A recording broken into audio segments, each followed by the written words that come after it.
Assalamualaikum warahmatullahi wabarakatuh. Perkenalkan saya Verlita Triana Dewi dan teman saya Umi Hidayati. Di sini, kami akan menjelaskan tentang materi akuntansi keuangan lanjutan yang bertema konsolidasi pada anak perusahaan yang dimiliki kurang dari kepemilikan penuh. Yang pertama yaitu pendekatan konsolidasi pada anak perusahaan. Pendekatan umum yang digunakan untuk konsolidasi sama dengan konsolidasi pada anak perusahaan yang dimiliki penuh. Akan tetapi, prosedur konsolidasi harus dimodifikasi sedikit untuk mengakui kepemilikan non-pengendali. Perhitungan laba bersih dan saldo laba konsolidasi pun harus memasukkan kepemilikan non-pengendalian. Berikutnya, ada dua cara dalam menghitung laba konsolidasi bersih. Yang pertama, pendekatan tambahan, yaitu dengan menambah bagian induk atas laba bersih anak perusahaan dengan laba induk dari operasinya sendiri. Yang kedua, ada pendekatan residual, yaitu mengurangi beban kepemilikan non-pengendali atas laba bersih anak perusahaan dari penjumlahan laba terpisah induk dengan laba bersih anak perusahaan. Berikut ini merupakan contohnya. PT Idaman memiliki 80% saham dari PT Amanah yang dibeli pada nilai bukunya. Selama tahun 2011, PT Amanah melaporkan laba bersih sebesar 25 juta sementara, sedangkan PT Idaman melaporkan laba 100 juta dari hasil operasinya sendiri dan pendapatan dengan metode ekuitas sebesar 20 juta. Laba bersih konsolidasi untuk periode 2011 dapat dihitung sebagai berikut. Cara pertama yaitu dengan pendekatan tambahan. Seperti yang diketahui, di sini terdapat laba operasi terpisah dari PT Idaman sebesar 100 juta, laba bersih PT Amanah sebesar 25 juta, dan proporsi kepemilikan PT Idaman sebesar 20 juta. Untuk menghitung laba bersih konsolidasinya, kita menambahkan laba operasi terpisah PT Idaman sebesar 100 juta ditambah dengan proporsi kepemilikan PT Idaman sebesar 20 juta, sehingga jadi laba bersih konsolidasinya sebesar 120 juta. Selanjutnya yaitu cara pendekatan residual. Yang pertama-tama, laba bersih PT Idaman sebesar 120 juta dikurangi dengan pendapatan anak perusahaan sebesar 20 juta, hingga hasilnya yaitu 100 juta, lalu ditambah dengan laba bersih PT Amanah 25 juta dikurangi dengan laba kepemilikan non-pengendali sebesar 25 juta dikali 0,20 yaitu 5 juta. Ya, jadinya 20 juta ditambah 100 juta menghasilkan laba bersih konsolidasi sebesar 120 juta. Kepemilikan suara di atas 50% merupakan salah satu ciri adanya pengendalian yang mewajibkan entitas induk menyusun laporan keuangan konsolidasi. Apabila entitas anak berbentuk perseroan terbatas atau PT, kepemilikan saham menjadi indikasi hak suara. Kepentingan non-pengendali merupakan kepentingan 100% saham entitas anak. Dalam kondisi normal, akan memberikan hak pengendalian penuh bagi entitas induk.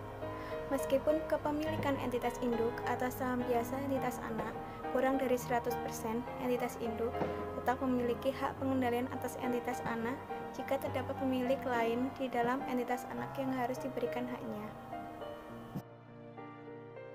Neraca konsolidasi atas entitas anak yang dikuasai kurang dari 100%. Contoh soal, pada entitas induk membeli 90% saham entitas anak pada harga yang sesuai dengan nilai bukunya. Jadi, kekayaan entitas anak yang dibeli entitas induk adalah 90%, yaitu senilai 12.500, sama dengan 11.250.000. Karena itu, nilai investasi adalah sejumlah 11.250.000 atau sebesar nilai buku yang diterima. Jawaban pertanyaan di atas. Keterangan konsolidasi. Kas terdiri kas induk sejumlah 2.000 ditambah kas anak sejumlah 1.000 sama dengan 1.750. Piutang usaha sejumlah 4.000 ditambah 2.000 dikurangi 3.000 sama dengan 3.000. Persediaan sejumlah 6.750 ditambah 3.000 sama dengan 9.750. Investasi dalam saham entitas anak sejumlah 11.250 dikurangi 11.250. Pada bangunan dan peralatan, sejumlah 7.000 ditambah 6.000 sama dengan 13.000. Tanah 9.000 ditambah 9.000 sama dengan 18.000. Total aset yaitu sejumlah 46.750. Utang usaha sejumlah 5.000 ditambah 3.500 dikurangi 3.000 sama dengan 5.500. Utang jangka panjang sejumlah 10.000 ditambah 5.000 sama dengan 15.000. Modal saham 15.000 ditambah 7.500 dikurangi 7.500 sama dengan 15.000. Laba ditahan sejumlah 10.000 ditambah 5.000 dikurangi 5.000 sama dengan 10.000. Kepentingan non pengendali sejumlah 1.250. Total pasifa atau kewajiban sejumlah 46.750. Jurnal eliminasi dalam penyusunan neraca konsolidasi tersebut adalah 1. Jurnal eliminasi utang usaha dan piutang usaha. Jurnal ini mengeliminasi seluruh utang piutang antar perusahaan tanpa memandang presentasi kepemilikan, tetapi didasarkan pada adanya pengendalian memandang entitas induk dan entitas anak adalah 1. Jurnalnya sebagai berikut. Utang usaha sejumlah 3 juta di debit dan piutang usaha sejumlah 3 juta di kredit. 2. Jurnal eliminasi akun investasi entitas induk dan kekayaan entitas anak. Penguasaan entitas induk atas kekayaan entitas anak melalui investasi tersebut adalah 90%, sehingga jumlah kekayaan entitas anak yang dimiliki entitas induk 90% dikali 12.500 sama dengan 11.250. Jadi, eliminasi dilakukan sebesar jumlah tersebut dengan mendebit kekayaan entitas anak yang meliputi akun modal saham dan laba ditahan dari unsur kekayaan entitas anak sebesar 90% dan mengkredit akun investasi dalam saham anak milik entitas induk dengan jurnal berikut. Modal saham 90% dikali 7.500 sama dengan 6.750. Laba ditahan 90% dikali 5 juta sama dengan 4.500. Pada investasi dalam saham entitas anak sejumlah 11.250.000.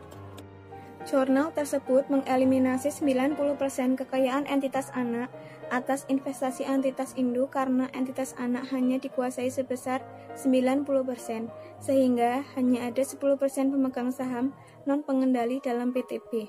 Jumlah kepentingan non-pengendali ini adalah 10% dikali 12.500 sama dengan 1.250.000. Jurnal eliminasi dapat dibuat sebagai berikut.